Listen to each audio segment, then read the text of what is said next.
Today on Locked On Canadiens, it is the Friday Mailbag, and which rookie forward do we expect to make the Habs on opening night?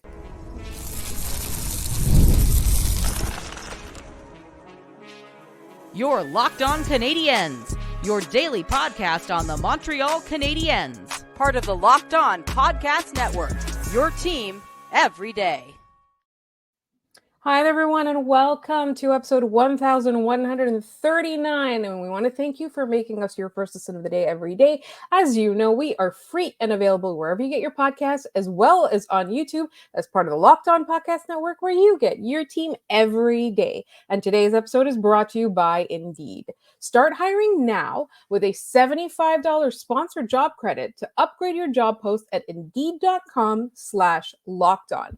My name is Laura Sab, also known as The Active Stick, and I'm joined by my wonderful co-host, Ian Boisvert, also known as Maybe It's Ian.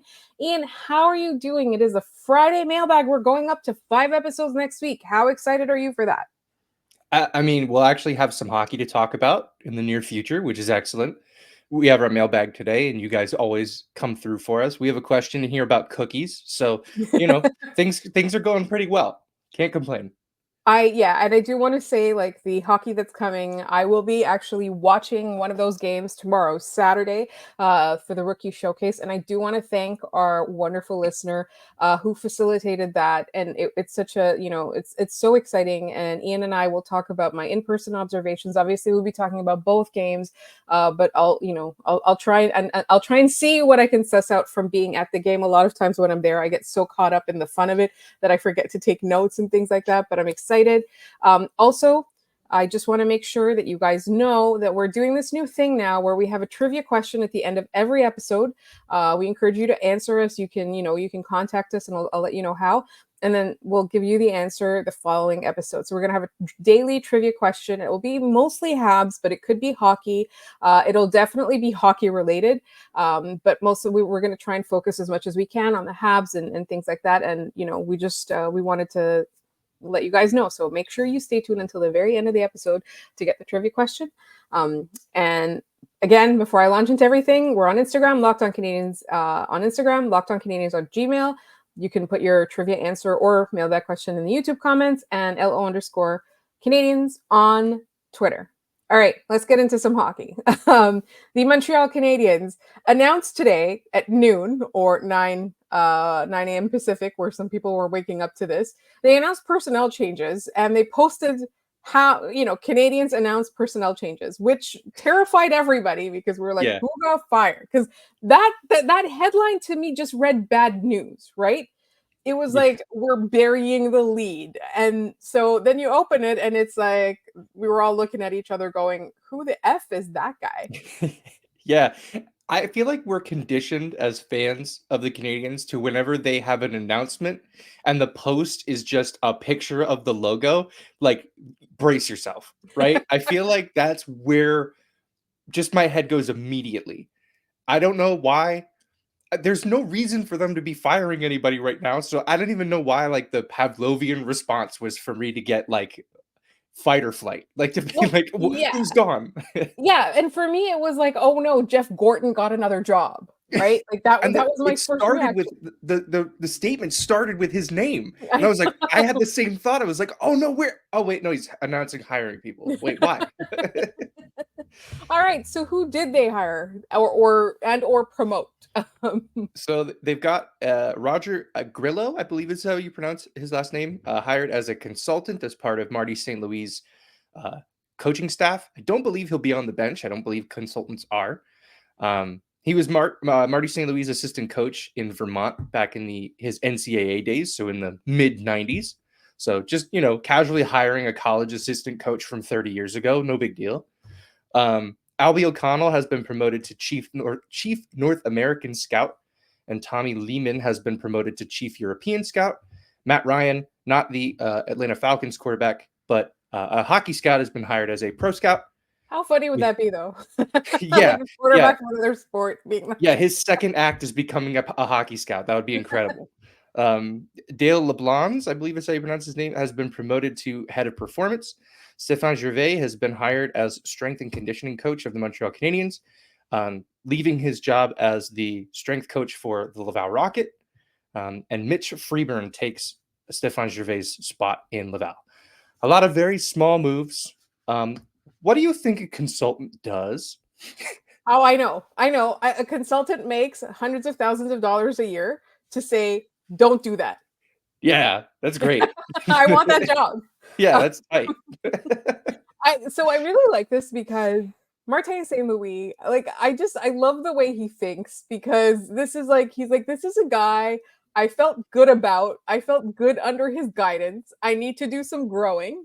So let's hire this guy. Can we have him? Can we have him? Please, can we have him? Like that felt like. And it's really funny to me because you look into it and that's really the most significant thing that he's done, like that would I guess be a prerequisite for the role he just got hired for.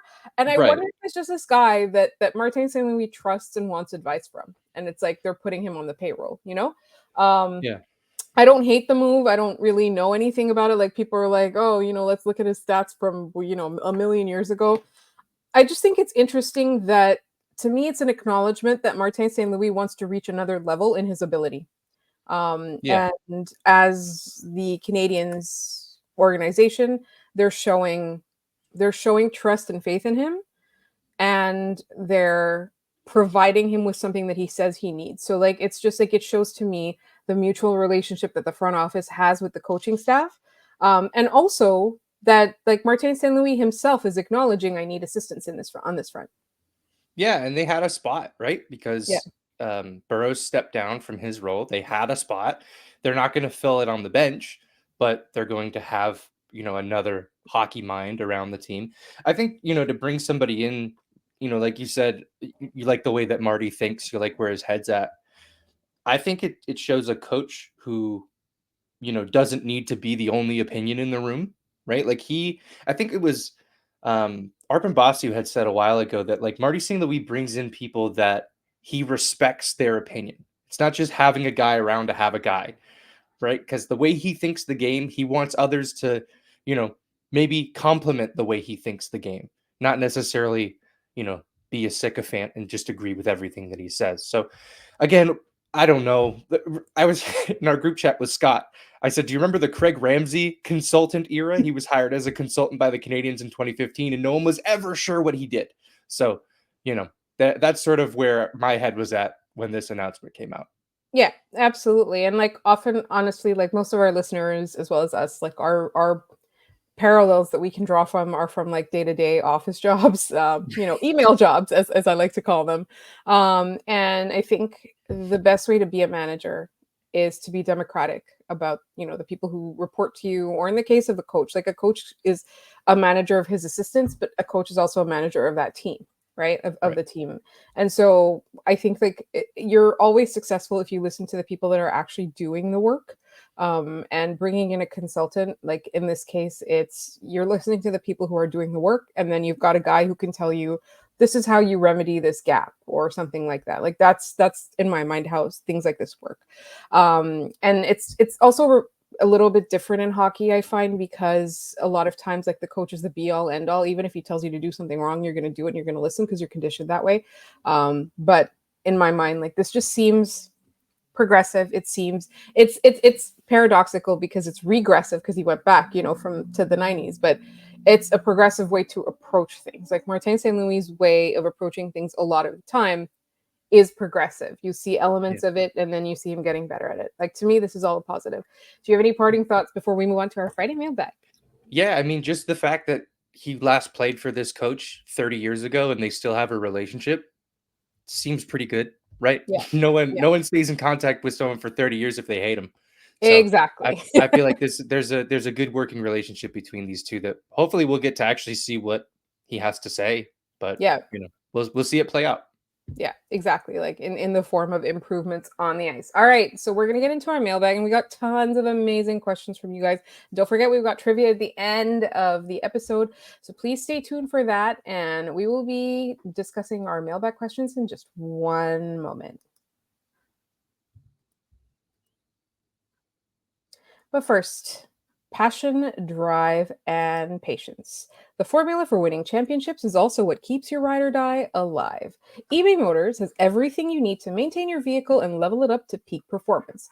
Superchargers, roof racks, exhaust kits, LED headlights, and more. Whether you're into speed, power, or style, eBay Motors has you covered. With over 122 million parts for your number one ride or die, you'll always find exactly what you're looking for. And with eBay Guaranteed Fit, your part is guaranteed to fit your ride every time, or you get your money back. Because with eBay Motors, you're burning rubber, not cash. With all the parts you need at the prices you want, it is easy to make your car the MVP and bring home huge wins. Keep your ride or die alive at ebaymotors.com. Eligible items only, exclusions apply. eBay Guaranteed Fit is only available to U.S. customers. All right. I know this is your first episode of the week. I know you can't wait to get into the questions, so Ian, hit it. Yeah, let's do it.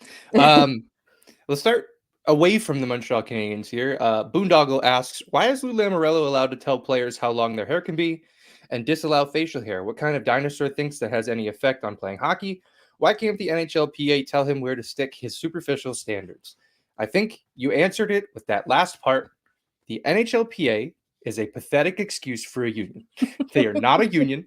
They are a group of players led by people who just bend the knee to the NHL.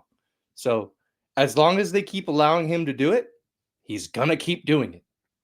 I think it would be really funny because, like, I always thought about this. I was like, how does Lou Lamoriello enforce this? Like, if you refuse to do it, like, what is it? Like, does he bench you? Like, I don't understand how this gets enforced because he's not going to trade a guy because they don't want to cut their hair or shave. It just, I've always wondered this. I like if somebody knows, please tell us. Like, how is this enforceable? But I think the biggest reason is because there's nothing discussing it in the CBA, in that collective bargaining agreement. So when we read this question earlier, I was just thinking about how funny it would be if they tried to impose something in the CBA and the players went on strike because of it, or we had a lockout because of it, and we didn't play for like 6 months because Lou Lamoriello exists. Like, Yeah. and it's all over facial hair.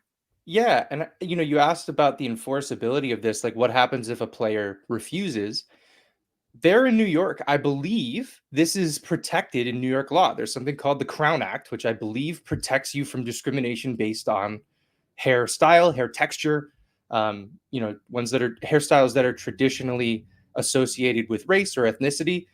So, this has all come back up because Anthony Duclair was forced to cut his hair. If he didn't, and Lou Lamoriello said, you're not playing, I would imagine that's discrimination, right? Like, that doesn't seem like something he'd be allowed to do under New York law, which is something I never thought I would say on a podcast, but here we are.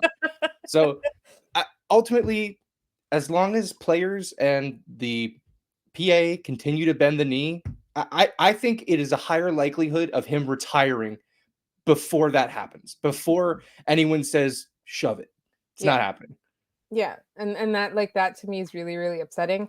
And it's like Boondoggle pointed out, this is dinosaur era thinking. I don't like it. All right. Sorry. Next question. Yeah. Back to Boondoggle, another one. Are we at a point now where we can admit how poor of a GM Marc Bergevin was? I'll let you start this one. So I think yes. And I think the problem with Marc Bergevin and with a lot of either bad coaches, bad GMs, whatever, is that they have hits and they have misses, right? And you look at the overall goal of a GM is to bring a Stanley Cup, right? It's like that's what you're doing in the NHL. And a Stanley Cup final is not good enough. And not only that, if they went to the Stanley Cup final every year and lost, I would still consider it a success. But if you look at the number of years he was here, the number of years the Canadiens actually played in the playoffs, the number of years they were a threat, then you look at like his roster construction, you look at the way that he dealt with his stars, the relationships he had with his players. Like, yes, it's all well and good to tear up about Carey Price. We all do. But, the way that he handled the PK Subban situation, the Max Pacioretty situation, all of that stuff, you look at it overall is, and like the longer you exist on this earth, the more you have to kind of realize that sometimes the ends don't justify the means. Like if he was a horrible GM, we got a Stanley Cup, I would still consider that he, I would still consider that he did not do well by this franchise, right? And sometimes it's not okay to, like I'm thinking about coaches that bully and get their way and then they win a Stanley Cup or things like that. Or we saw what happened with the Blackhawks, right? They were close to winning a Stanley Cup. They brushed a lot of stuff under the rug. So for me, it's not just about getting that cup, but it's also, did you improve the team? Did you leave it in a better shape than you left it? Were the people playing on your team at the pinnacle of their careers? Did you foster that? Did you grow that? Did you support that? Did you stifle, suppress? Were you surrounding talented players with the right coaches, with the right staff, all of that? And you look at all of that stuff, and Marc Bergevin, all of those hits, they don't even come close to the amount of misses he had and the fact that we ended up with no Stanley Cup in Montreal after all that. Yeah, my answer is quick. I was at that point in the summer of 2016. And that was not just because of the PK Subban trade, but the trade at the draft that sent the two trades that sent Lars Eller to the Washington Capitals for 2 second-round picks, and then immediately flipping 2 other second-round picks for Andrew Shaw, showed that he was living in the past because he picked up a guy who he had won with in the past, who never won again in Montreal, for a player who, just making the trade essentially Shaw for Eller, choosing a player in Lars Eller who went to Washington and scored a Stanley Cup winning goal. So that's when it was over. It was over there. We were dragged on for 5 more years. It was over then in my mind. Yeah, absolutely. And that's the thing. It's like, when you talk about like Lars Eller's the guy you win Stanley Cup championships with, and Andrew Shaw's the guy you think you win Stanley Cups with. And Absolutely. it's 2 totally different things. And it's all about on the ice. It's not about intangibles. When you're at that point, when you're in a game 7, you're in the 4th series of a playoff run, it on ice is what counts, not somebody who is loud. Yeah, agreed. Let's fire up a couple questions here from our friend DF. If you had to invite 5 to Canadiens cookie camp, who would you invite? There is no explanation here for what cookie camp is, so I think we're allowed to just say they show up and make cookies for 3 days. And then maybe they go into a baking competition against other teams' cookie bakers. So I think the first person I would put on that list is obvious. It's got to be Nick Suzuki. Correct. Right? And Nick Suzuki sees, like, I always think about, like, okay, which one of these players would be good on British Bake Off? And it's like, do you want the wholesome content? Do you want the, like, disaster content? Because the wholesome content is absolutely Nick Suzuki. The disaster cookies are absolutely Brendan Gallagher. So we're not inviting Brendan Gallagher to cookie camp. I'm sorry. That's not happening. Brendan Gallagher's buying cookies at the grocery store and passing them off as his own. That's what Brendan Gallagher's doing. Happening. Mike Matheson, I think, might be a good... Sure. Yeah, so I've got Nick Suzuki, I've got Mike Matheson. I wish Sean Monahan was still here because I still feel like that's, he's a guy that would fit. And I'm wondering, like, who do you think? Oh, I know David Savard, because I always tell the David Savard story, like when like this couple in Columbus won, like I think they were doing like some sort of charity thing, and they won like David Savard makes you dinner. And he literally or dinner from David Savard or something like that. So instead of sending them to a restaurant, he cooked the meal at home, he brought it to their house, and then he left. He was just like, here's a dinner for you. And that's like my favorite story about David Savard. And I always tell it. If you've heard this podcast, I'm not going to apologize. I just love that story so much. But yes, he's. So we've decided on 3, I think, or 3 people. I'll throw Montembeault into that conversation. Okay. I feel like he can bake. Yeah. I feel like Montembeault can bake. Yeah. So we've got 4 now. Wait, so we've got Nick Suzuki, we've got a center. I would still send Gallagher just so he learns something. No, we're not doing that. Because you said we're competing against other teams. That's true. True. So like if we're not competing, yes, Gallagher can learn something. Okay, so we said 5. We've got 2 defensemen, we've got a goaltender, we've got 1 center, we need a winger. Cole Caulfield. I feel like he knows how to eat a cookie. He can probably learn how to make one. Yeah, it's fun. I was gonna say Patrick Laine too. I feel like there's so much about Patrick Laine that we're gonna discover that like everything's gonna come out of left field. All of the trivia and like knowledge about Patrick Laine is gonna be like, he's an enigma right now. Yeah, it's so good. I'm so excited. All right, I'm also excited about our last segment because I think we were going to talk about which rookie forward we expect to make the team out of camp, and we also have our trivia, and that is coming up in just one moment here on Locked On Canadiens.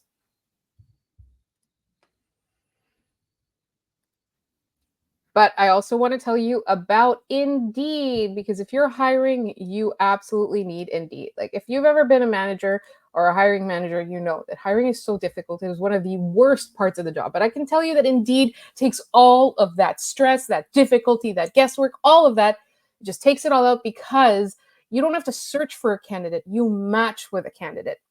They do the busy work for you. You know, you can use Indeed for scheduling, screening, messaging. You can connect with your candidates faster. It doesn't just help you hire faster.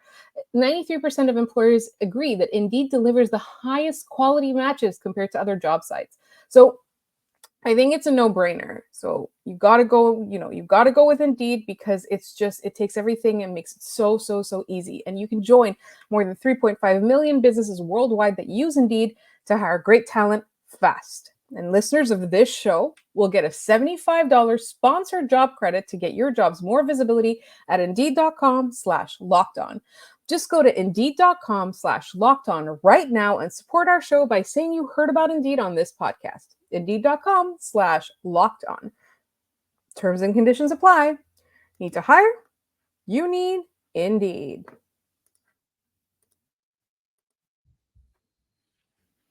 So it's Friday. We just did a couple mailbag questions. I just realized that we had a question from our good friend DF that they sent us last week, and I didn't look into it because I was going to cheat. I was going to look at all of the player names. I was going to put like a list of the roster, and I was literally just going to like do word search to get the bird names. So DF, I will get back to you on that one. We won't give the answers yet. There's one more along those same lines that I don't have an answer for it. We're going to leave this up to the audience. If you guys can figure out any answers to this, please let us know. Using rookie camp attendee names, how many different words can you create using the letters? The names must be in order. For example, Caulfield, Newhook, Doc, and Matheson makes field, new, who, hook, okay, ack, math, the, and son. So, DF, I have a question for you, DF. Are you the like the Zodiac killer? Like this is sort of like ransom note creation behavior that I'm a little worried about. I love the energy though. I really appreciate these questions. Audience, please help us because completely lost. Yeah, absolutely. Okay, next question. Both DF and Massimo were asking dark horse pick to rock training camp. Massimo said specifically, besides Josh Waugh, which rookie forward do you think has the best chance at cracking the opening night lineup and potentially forcing Hughes to make another trade or waive Anderson? I do like the idea that Josh Waugh is still a rookie because he technically is. Like he didn't play enough games last year, so Josh Waugh could win the Calder this year. Absolutely, but I was going to say Logan Hudson. Lane Hudson is winning. Yeah.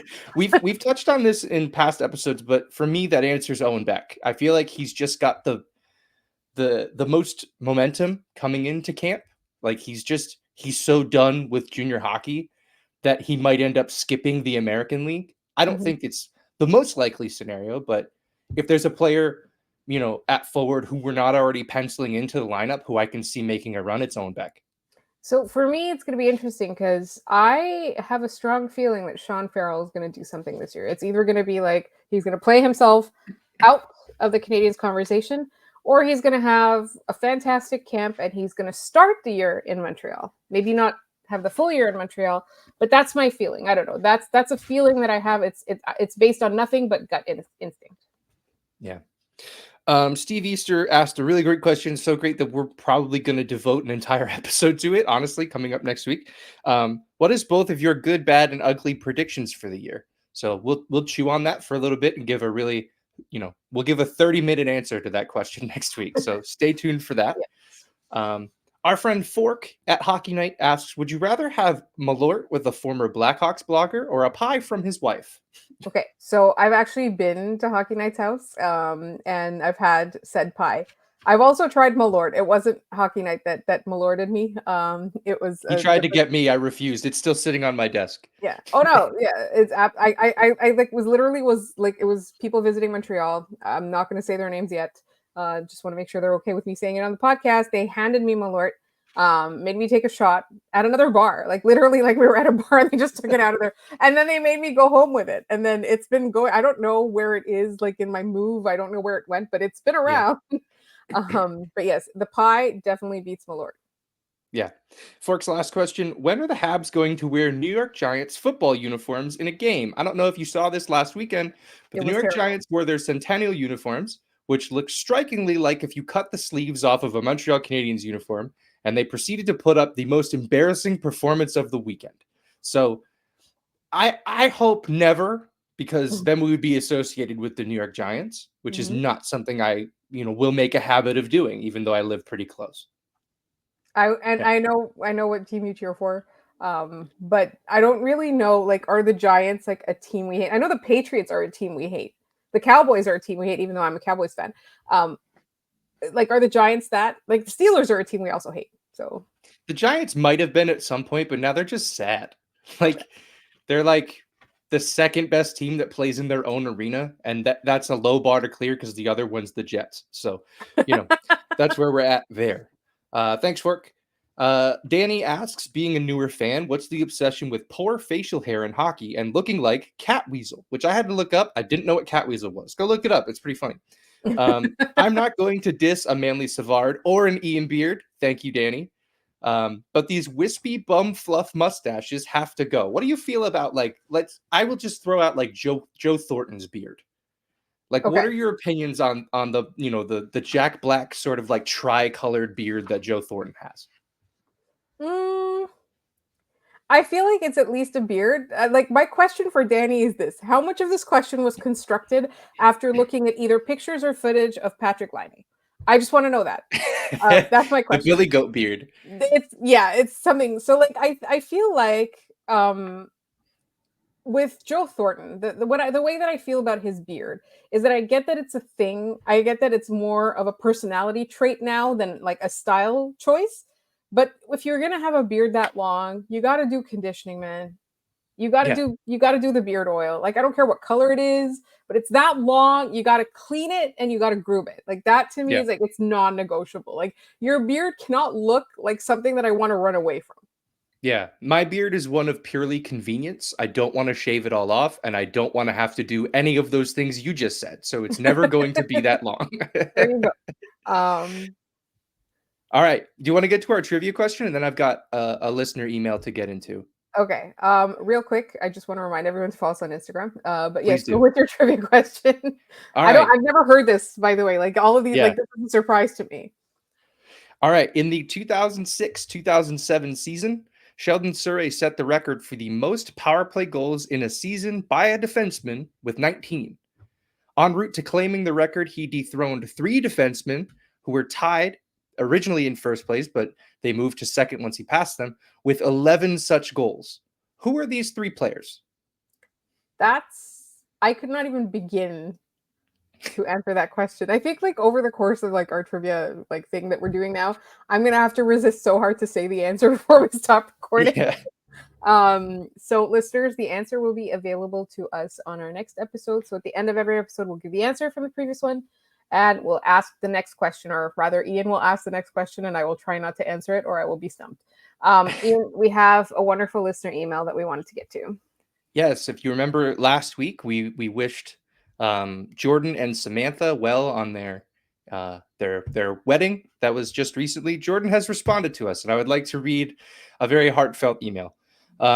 Jordan says, "Thanks for reading my brother's recent wedding shout out. Before I say this next part, you'll have to hear me out. There is a full story to this. Yes, I married a Leafs fan." And then he put in parentheses, cue the booze, but we don't have a soundboard. But I'd like to think she's become quite the closeted Habs fan. Before I proposed 2 years ago, I asked if she would wear a Habs shirt for me at the game we would be attending in a couple weeks, knowing that she would say no and that she had previously told me that those are wife duties. Fast forward a couple weeks, and one Nick Suzuki shirt purchase later, I had popped the question and she said yes. Later that night, I reminded her of her newfound wifely duties. It's now become a yearly tradition to see a game in October around my birthday and have her rep the Habs. A great wife, if you ask me. Wedding was perfect. Thank you for the well wishes. Diehard Habs fan, husband Jordan, and star-crossed lover, wife Samantha. Thank you for sharing all that with us. That makes us feel very, very good. And it's nice that you guys feel like you can share this part with you. The question I have for you, Jordan, and I think you knew this was coming. Would you wear the blue and white? Are you wearing a Toronto Maple Leaf shirt in support of your wife? And it's a tough question. Which Leaf would you be caught dead wearing? I own a Matt Sundin jersey. I'm never going to wear it, but I have it. It's autographed. Someone gave it to me, but it's never being worn, you know? Even though it's like one of the greatest players to play for the Leafs. Yep, it stays in the closet. Absolutely. Word plus. I couldn't do it. Like, honestly, I couldn't do it. Like, if you told me that you were going to, like, if you had the cure for cancer and you were going to release it only if I wore a Leafs jersey, then I would. Like, for something like that, right? Like, if a million kids would not go hungry because I wore a Leafs jersey, like, if that's what you're promising to do, first of all, why did you do it in the first place, and why are you making it conditional? You're a monster. What are you doing? But second, like, those are the only circumstances under which I will be seen in a Leafs anything. Correct. So, like, these friends of mine, like, tried to put a Bruins hat on me once when we were all taking a group picture because there were 3 Bruins fans, and they went like this, like, so it was like, but like you can see in the picture, it's above my head, it's not on my head, so I maintain that I never wore a Bruins anything. But yes, if you ever want me to do that, like, you've got to have a really good reason, and also, why are you making it conditional on me wearing that? Is that it for our mailbag questions this week? That's it. Thanks everyone for sending those in. This is I'm on record saying this is my most favorite episode of the week. So thanks for continuing to make it so. And as I wanted to remind everybody that we are going back to 5 days a week. And as we get closer to the season, we're going to have some new things that we want to try, like new segment types and things like that. Like trivia is a new thing we're doing. But we've got a really fun thing. Like once we get closer to the season, we'll have like segments where we do rumor reviews, where we take a Habs rumor that does exist in the wild. We're not making it up. Like, we'll tell you where we found it, and then we're going to dissect it and review it as though we were reviewing a movie or a book. And that's coming up. And then, you know, we've got the games, we've got training camp at the end of next week. They're going to start doing their weighing and stuff, their medical. And so it's all coming up, but make sure you are subscribed to this podcast, wherever you get your podcast, as well as on YouTube, so that you don't miss any of that content. And you're with us throughout the season. I'm expecting some steps forward for the Habs. You can find us on Twitter at LO_Canadiens. You can find us on Instagram at Locked On Canadiens. No underscore, no anything. You can find Ian on social media. Maybe it's Ian. You can find me at The Active Stick. Thank you so much for listening. What did I forget? Oh, yes, our email address. Our email address is lockedOnCanadiens@gmail.com. We want your mailbag questions. We have a Friday mailbag, but send us your life stuff too, like anything to do with the Habs, like games, anything that means a lot to you, your wedding stories, how you became a Habs fan, how you made someone else a Habs fan. Thank you so much for listening, and we'll be back with 5 episodes next week.